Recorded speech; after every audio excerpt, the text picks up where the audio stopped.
Hello and welcome back to Blood Bowl 7s for the week 6 or round 6 update. We'll go through all of the current standings and the teams and talk about where the league is up to with only 1 week to go before the playoffs. I'll start off with the single NPC game for this week, which was the Griffins versus the Jarls. So Imperial Nobility versus Norse. So the Griffins got to receive in the first half. They were able to score a relatively fast touchdown for Nobility, so scoring on turn 3. And then things pretty much started to go downhill for them. They started to lose players to the Norse lineup pretty quickly, actually. So they had several badly hurts, no seriously injured, but several badly hurts, several KOs. The Jarls were not able to score in the first half, and then it really became, with the Jarls receiving in the second half, a 6-turn-aside battle of attrition, see whether or not the Norse team could sneak past the Griffins. And amazingly, despite being reduced to only 3 players by the end of the game, they managed to hold up and just prevent the Valkyrie from getting past and scoring, leaving it with a 1-0 victory to the Griffins. There was also a seriously hurt on the Jarl side, so one of the Griffins took out one of the Norse linemen for the next game, which means that if the Jarls don't make it through the playoffs, his season is done. But overall, real slog of a game. It just got stuck on one sideline, multiple failed attempts to pick up the ball, which resulted in several fast turnovers. And yeah, the second half of the game just went really, really fast. So giving the Griffins a good jump up in the overall league. If we look at the league standings right now, we see that the Wood Elves are still comfortably on top. And I believe have an insurmountable lead, so they will be going into first place regardless of the results in round 7. So the semi-final 1 will be the Drakes versus the 4th place team. That's locked in now, but the rest of the teams all still have a chance to get up because so many teams are around the 6 to 9 point range, which is with 3 points to a win. Anybody who's on 6 could get up to 9. Anyone who's on 9 could get stuck there. And it will stay with goal difference. So the Dwarves jumped into second place with their second win this week. The Griffins also jumped up because of their win over the Jarls, pushing the Slavers, Reavers, and Mountaineers all down the line, and actually making it so that their negatives for their goal difference is going to be a real decider in the final round. The Jarls and Halflings are at the bottom. Really, the Halflings are pretty much locked out. They would have to win, have multiple teams on 9 lose, and the Halflings would have to win by a goal difference of like a minimum of 9, which is just not possible in a 6-turn game. And they're up against the Wood Elves in the final round as well. So we can pretty much write off the Halflings. The Jarls still have a chance. It's a slim chance. A win for them would at least give them a difference of +0 and 9 points. Winning by 2 or more would actually give them a positive change. And if the Nobility lose, if the Hammerers lose, if the Slavers lose, there is a chance that the Jarls can still make it in, however slim. So let's talk about the actual teams themselves. So Arthur's team, or AP's team, the Black Iron Slavers. So they had a good game, winning against the Wood Elves, quite unexpected. Just luck seemed to really go AP's way this time. He has have enough money to replace his Blitzer. Unfortunately, the Bull Centaur won't be in the next game because of the way we do the RPG rules, where if you roll poorly on your management, that means that any players that are high turn up 1 game later. So it's like a miss next game. So Crush, the Blitzer, will only really appear in the series if AP makes it to the playoffs. But he's got a solid team to go into his final match against the Norse team. He's got a full team of 8, I think now, or 7. He's got a full team of 7, including the 2 Chaos Dwarf blockers. And he'll have, I think, a pretty healthy amount of inducements too, so we use that for mercenaries or other benefits. Okay, Spoons Hammerers, once again, good game for him, winning against the Ogres quite solidly. He got Dauntless on one of his blitzers. So his team is fully ready for the final match against the Nobility team. I think we've already worked out with round 7, any player that wins goes into the playoffs. Any player that loses is knocked out, basically. So it's really down to that final round to see what the results are. And of course, 2 players are playing each other because one of the teams is locked in, being the Wood Elves. So when it comes to the Mountaineers, the Ogres versus the Reavers, the Blackhawks, they're both two-player teams, and the winning player goes through, losing player is knocked out. Of course, draws throw the whole thing into disarray. I haven't sort of worked out what every single possible draw outcome is. Speaking of the Mountaineers, there was some questions after this week's show around mercenaries, and whether or not mercenaries can take your team above 11, because in the 16-player format of the game, they can't take the team above 16, but there is actually nowhere in the book rules as written that says they can't take an 11's team up above 11. There's some debate of whether or not that's what's intended or not, because in 16s, low-cost lineman teams like Ogres can get right as rookies, which lets them go over 16. That's not an option in 7, so perhaps mercenaries is the only way to actually exceed your team level.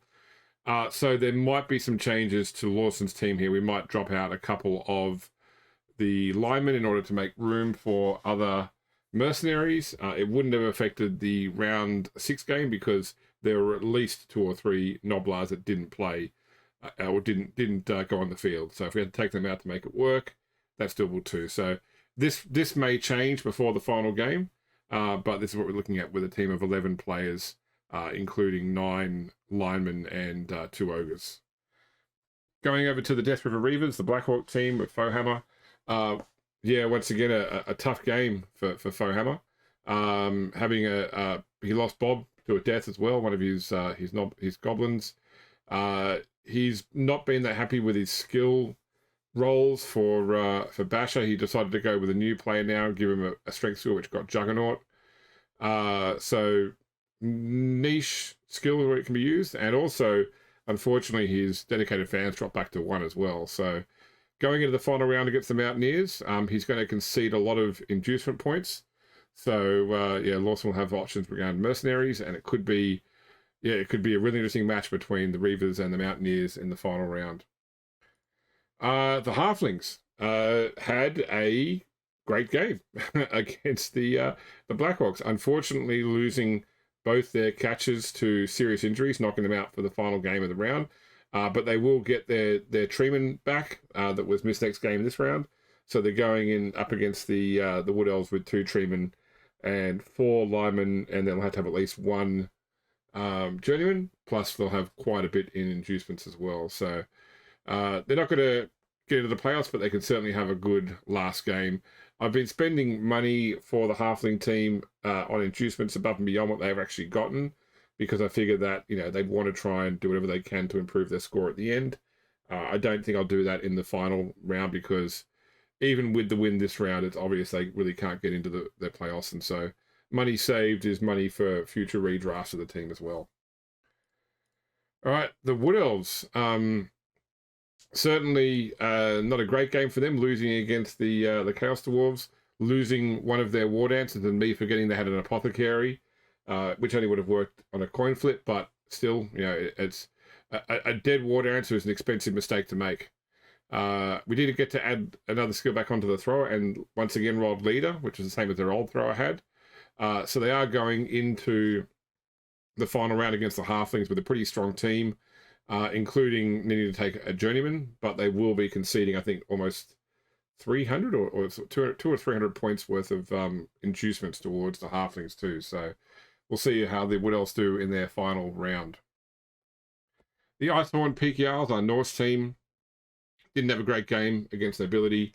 As I mentioned before, one of their players will miss the next game. Did get multiple block on one of their Ulfanar, and they're going up against the Slavers, the Chaos Dwarf team in the final. So I think they'll concede about 185,000 in inducements to AP. So I think what he does with those points will really be what makes or breaks this, because I think that with characters like the Valkyrie, although that being said, AP did very well against the Wood Elves, and the Valkyrie is similar to the Wood Elf Catcher in terms of speed and, well, they've still got dodge, but it's just it's a relatively safe player to put the ball onto. So if AP knows how to manage the positioning to deal with fast teams, I think he can manage with the Icehorn Peak Jarls as well. And finally, the Talabaclan Griffins are a penultimate ability team with a win against the Yarls. They are actually up on 9 points and could, with a win against Spoon next week, get themselves into the playoffs quite handily, knocking out another player team. So, be interesting to see where they go. Shadowing was a skill they got on their linemen. Probably not that great for a bash heavy league, but they are doing well. They now have the highest dedicated fan factor in the league. So we'll see how their final game goes against the Dwarves, and can they knock a player out and get into the playoffs. Okay, looking at our players, not a lot of movement here. First off, we've still got only one person with multiple successful passes, then a bunch of players with a single pass, including now a Treeman has made their way onto the list with a successful pass of the Halfling in the Orcs game. High scorer still, Midi is still at the top there on 9. The Hammerer's new runner is on 6, and then the Valkyrie is the next most scoring player that's still active, with a couple of players in the middle there who retired or were drafted away. In terms of casualties, not a big change here this week. I think that the War Dancer jumped back up on the list with an extra casualty, but other than that, really no change since Spoon's big round last round with 4 casualties from Rain Lewison. And then the most valuable and most expensive really is just a report on which players have those stats. Not that valuable, not that informative, especially because really most players only give the MVPs to one player at a time, or only give each player one MVP to avoid being drafted. But it's just stats. Some people like stats. All right, finally, just to talk about the games of the final round. So as mentioned, AP with the Slavers will be going up against the Iceborne Peak Jarls. So Chaos Dwarves versus Norse. I think that will be a tough game, but I thought that the Wood Elves would be a tough game, and AP smashed it. So maybe he is going to destroy the Jarls as well, like the Griffins did this week, which will get him in. Then the Halflings or the Raiders are going up against the Wood Elves or the Drakes. Probably a very one-sided match. But, the Halflings they did well this week against the Blackhawks. So maybe they'll pull it up again against the Wood Elves. That'll be something that my son and I run outside of YouTube, and then we'll report on the outcome in the next week update as well. That game has no effect on the overall standings. The Drakes will finish in first place. The Raiders will be knocked out of the competition. I don't see them scoring 10 plus touchdowns in 12 turns against the Wood Elves. So you don't see that game, but it's not that an important game anyway. Then we've got Spoon with the Ironhall Hammerers going up against the Talabaclan Griffins for an ability. I think that Spoon's got this. I think he's had a run of better luck at the end of the season. I think he's gotten a strong feel for the Dwarf team now.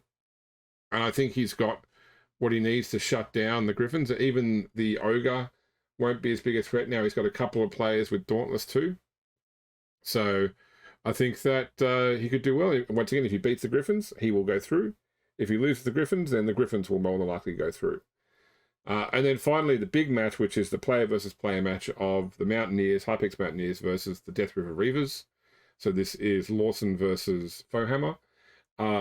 This could go any which way. I mean, Lawson's Merc choices have been on point, depending on what team he's playing against or depending on the rules. The cage adds a whole new mechanic to the game as to what that means when you've got players in the field blocking up spots. With 2 non-agile teams, no one's going to be leaping over down players that much. It could really shut down avenues of approach. I really think that the ball line in this last round will be more down the center of the field than down the edge of the field, because I can see the edge of the field getting clogged up with players that can't be removed based upon the cage rules. So if I haven't covered off, the cage rules will be that players can't be knocked out of the arena. It'll use the enclosed arena rule where if they're knocked into the wall, they get knocked down instead. The ball can't go out of the arena except on a kickoff. If it does, it just bounces back in one square. And importantly, this is my own made-up rule, because of the cage, players who are either KO'd, badly hurt, seriously hurt, or dead will stay where they fall, because the teams can't get in during the drive to pull them out, and they become debris on the field, basically. And then once the drive ends, they go to their respective boxes. Either they wake up from KO, they go to the KO box in the dugout, or they get removed into the seriously hurt or dead side. But during that drive, they become something that players have to plan around and deal with, and I think that's going to clog up some lanes. What it will do to the High Peaks Mountaineers versus Death Retrievers game, I don't know. But that game will be interesting because 2 players playing, 1 player goes through, 1 player is knocked out. But I did mention it very briefly at the end of the last game. Do not think that any team knocked out in this round of the competition is necessarily their final game of this first season of the Brew Bowl. There is a surprise coming up at the end of the storyline, and we could see teams, even knocked out teams, come back for a final hurrah. And look, there's already been a lot of interest from the players and new players about playing a second season, so I can almost guarantee you we'll be doing a second season of some type. Players will be given the choice to change up their teams. They had a limited selection of teams in this season, and due to the storyline, as you'll find out, they will have a full selection of teams in the second season, along with the new players. So hopefully something to look forward to. Do come back next week and check out the final round of the Brew Bowl prior to the playoffs, and then, of course, at the end of next week, should be the release date of Blood Bowl 3 on Steam as well. So a new game to play. And then even more exciting, the playoffs for the Brew Bowl start the week after. So thank you for watching. Hope you're still enjoying the series. And we will see you again next week.